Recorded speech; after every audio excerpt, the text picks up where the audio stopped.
ನಮಸ್ಕಾರ ವೀಕ್ಷಕರೇ, ಅಮ್ಮನ ಕೈರುಚಿ ಚಾನಲ್ಗೆ ನಿಮಗೆಲ್ಲರಿಗೂ ಸ್ವಾಗತ. ನಾನಿವತ್ತು ತುಂಬಾ ರುಚಿಯಾದ ಒಂದು ಸಿಂಪಲ್ ಆಗಿರೋ ಪಾಲಕ್ ಚಿಕನ್ ಮಾಡೋದು ಹೇಗೆ ಅಂತ ತೋರಿಸ್ಕೊಡ್ತೀನಿ.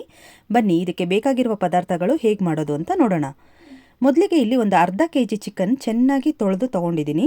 ಅರ್ಧ ಕಟ್ಟಾಗುವಷ್ಟು ಪಾಲಕ್ ಸೊಪ್ಪು, ಹಾಗೆ ಮೀಡಿಯಮ್ ಸೈಜ್ದು ಒಂದು ಕ್ಯಾಪ್ಸಿಕಮ್ ಮತ್ತು ಒಂದು ಈರುಳ್ಳಿ, ಸ್ವಲ್ಪ ಕರಿಬೇವಿನ ಸೊಪ್ಪು, ಖಾರಕ್ಕೆ 4 ಹಸಿಮೆಣಸಿನ್ಕಾಯಿ. ಮೊದಲಿಗೆ ಕುಕ್ಕರ್ನಲ್ಲಿ ಸ್ವಲ್ಪ ನೀರು ಹಾಕಿ ಈ ಚಿಕನ್ ಪೀಸ್ಗಳನ್ನೆಲ್ಲ ಸ್ವಲ್ಪ ಉಪ್ಪು ಹಾಕಿ ಬೇಯಿಸ್ಕೊಬಿಡಬೇಕು. ಇದಕ್ಕೆ ಯಾವುದೇ ರೀತಿಯಾದ ಎಣ್ಣೆಗೆ ಏನು ಬೇಡ, ಡೈರೆಕ್ಟಾಗಿ ನೀರಿನಲ್ಲೇ ಫಸ್ಟು ಬೇಯಿಸ್ಕೊಳ್ಳಿ. ನಂತರ ಒಂದು ಮಿಕ್ಸಿ ಜಾರಿಗೆ ಈ ಪಾಲಕ್ ಸೊಪ್ಪಿಗೆ 2 ಹಸಿಮೆಣಸಿನ್ಕಾಯಿ ಹಾಕಿ ಇದನ್ನು ನುಣ್ಣಗೆ ಈ ರೀತಿ ಪೇಸ್ಟ್ ಮಾಡಿಕೊಂಡು ಇಟ್ಕೋಬೇಕಾಗತ್ತೆ.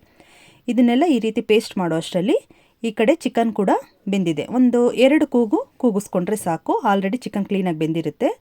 ನಂತರ ಒಗ್ಗರಣೆಗೆ ಸ್ವಲ್ಪ ಬಾಣಲೆಯಲ್ಲಿ ಎಣ್ಣೆ ಹಾಕ್ಕೊಂಡು, ಎಣ್ಣೆ ಕಾದ ನಂತರ ಅದಕ್ಕೆ ಕರಿಬೇವಿನ ಸೊಪ್ಪು ಹಾಕ್ಕೊಳ್ಳೋಣ ಮತ್ತು ಈರುಳ್ಳಿ ಮತ್ತು ಹಸಿಮೆಣಸಿನ್ಕಾಯಿ ಎರಡನ್ನೂ ಹಾಕಿ ಎಣ್ಣೆಯಲ್ಲಿ ಫ್ರೈ ಮಾಡ್ಕೋಬೇಕು.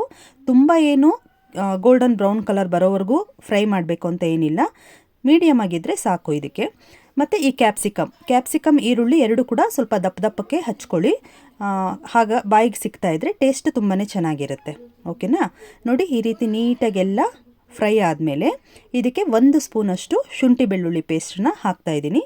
ಇದನ್ನು ಕೂಡ ಹಾಕಿ ಈ ಹಸಿ ವಾಸನೆ ಎಲ್ಲ ಹೋಗೋವರೆಗೂ ಎಣ್ಣೆಯಲ್ಲಿ ಇದನ್ನು ನೀಟಾಗಿ ಫ್ರೈ ಮಾಡ್ಕೊಳ್ಳೋಣ. ನೋಡಿದ್ರಲ್ವ? ಈ ರೀತಿ ಎಲ್ಲ ಆದಮೇಲೆ ಈಗ ಇದಕ್ಕೆ 1 ಸ್ಪೂನಷ್ಟು ಪೆಪ್ಪರ್ ಪೌಡ್ರ್ ಹಾಕ್ತಾಯಿದ್ದೀನಿ. ಪೆಪ್ಪರ್ ಪೌಡ್ರು ಹಾಕಿದ್ಮೇಲೆ ಮತ್ತು ಅರ್ಧ ಟೇಬಲ್ ಸ್ಪೂನಷ್ಟು ಅರಿಶಿಣ ಪುಡಿ, ಇದನ್ನೆಲ್ಲ ಹಾಕಿ ಚೆನ್ನಾಗಿ ಇದೆಲ್ಲ ಎಣ್ಣೆಯಲ್ಲಿ ಫ್ರೈ ಮಾಡ್ಕೋಬೇಕಾಗುತ್ತೆ. ನೋಡಿದ್ರಾ? ಈ ರೀತಿ ಎಲ್ಲ ಫ್ರೈ ಆದಮೇಲೆ ನಾವು ಚಿಕನ್ ಬೇಯಿಸಿ ಇಟ್ಕೊಂಡಿದ್ದೀವಲ್ವ, ಈ ಚಿಕನ್ ಪೀಸ್ಗಳನ್ನ ಇವಾಗ ಇದರಲ್ಲಿ ಸೇರಿಸ್ತಾ ಇದ್ದೀನಿ.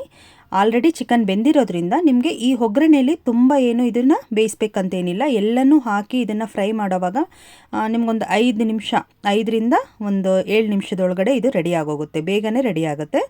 ನೋಡಿದ್ರಾ? ಇದು ನೀಟಾಗಿ ಇದೆಲ್ಲ ಹಾಕಿದ್ಮೇಲೆ ಇದಕ್ಕೆ ಇವಾಗ 1.5 ಟೇಬಲ್ ಸ್ಪೂನ್ ಆಗೋಷ್ಟು ಸೋಯಾ ಸಾಸ್ನ ತೊಗೋತಾ ಇದ್ದೀನಿ.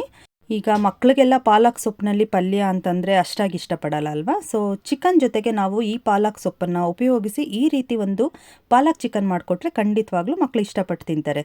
ನೋಡಿದ್ರೆ ಈಗ ನಾನು ಈ ಪೇಸ್ಟ್ ಮಾಡಿ ಇಟ್ಕೊಂಡಿದ್ದಂತಹ ಪಾಲಕ್ ಸೊಪ್ಪನ್ನು ಕೂಡ ಈಗ ಇದರಲ್ಲಿ ಹಾಕ್ತಾ ಇದ್ದೀನಿ. ಇದನ್ನೆಲ್ಲ ಹಾಕಿ ನೀಟಾಗಿ ಇದನ್ನು ಒಂದ್ಸರಿ ಚೆನ್ನಾಗಿ ತಿರುಗಿಸ್ಕೋಬೇಕಾಗತ್ತೆ. ತುಂಬಾ ಬೇಗ, ಅತಿ ಕಡಿಮೆ ಸಮಯದಲ್ಲೇ ನಿಮಗೆ ಈ ಒಂದು ಸ್ನ್ಯಾಕ್ಸ್ನ ನೀವು ಮನೆಯಲ್ಲಿ ಮಾಡ್ಕೋಬೋದು. ತುಂಬ ರುಚಿಯಾಗೂ ಕೂಡ ಇರುತ್ತೆ. ಹೊರಗಡೆ ನಿಮಗೆ ಹೋಟೆಲ್ನಲ್ಲಿ ಸಿಗುವಂತಹ ರುಚಿನೇ ಸಿಗುತ್ತೆ ಇದರಲ್ಲಿ.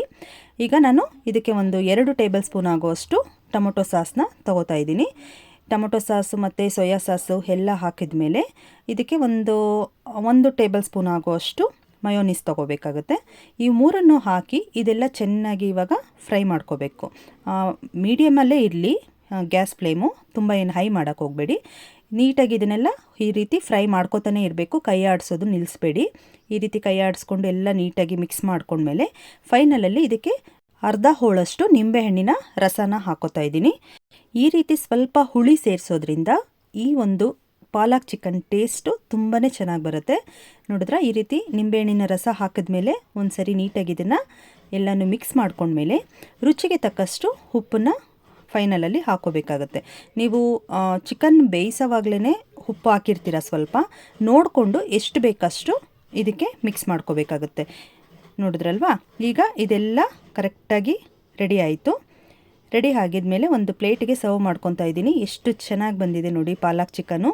ಇದು ನೀವು ಪಾಲಕ್ ಸೊಪ್ಪು ಹಾಕಿ ಮಾಡಿದ್ದೀರಾ ಅಂತ ಖಂಡಿತವಾಗ್ಲೂ ಗೊತ್ತಾಗೋದೇ ಇಲ್ಲ, ಅಷ್ಟು ಚೆನ್ನಾಗಿರುತ್ತೆ ಮತ್ತು ಅಷ್ಟು ರುಚಿಯಾಗೂ ಬರುತ್ತೆ ಇದು. ನೋಡಿದ್ರಲ್ಲ ವೀಕ್ಷಕರೇ, ಪಾಲಕ್ ಚಿಕನ್ ಮಾಡೋದು ಎಷ್ಟು ಈಸಿ ಅಂತ.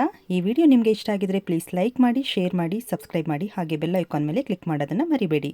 Thank you.